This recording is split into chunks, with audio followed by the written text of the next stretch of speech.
standing shamefully in a courtroom, surrounded by demons on my left and angels on my right. Satan as the persecutor, holding millions of records about my life, and God sitting on a throne with a mighty gavel in his hand. I had no lawyer.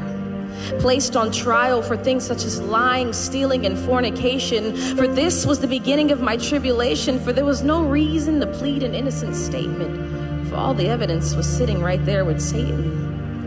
The demons smiled as tears rolled down the judge's eyes, for they clearly knew that now was the hour of my demise. But wait.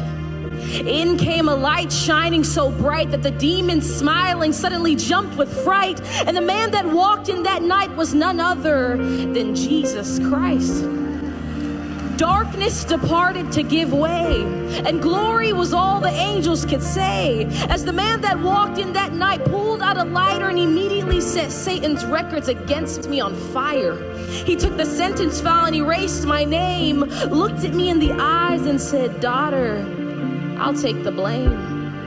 Handcuffs were placed on this man and he was thrown to the ground. The entire courtroom gasped at this horrendous sound, and the sudden seized the beat of his heart. The man that walked in glowing had now become dark. I did this to him. My lying, my stealing, my cheating, and he took the pain and spent 3 days in the hell that I was to go to for eternity. I left the courtroom that day, and there was nothing I could say.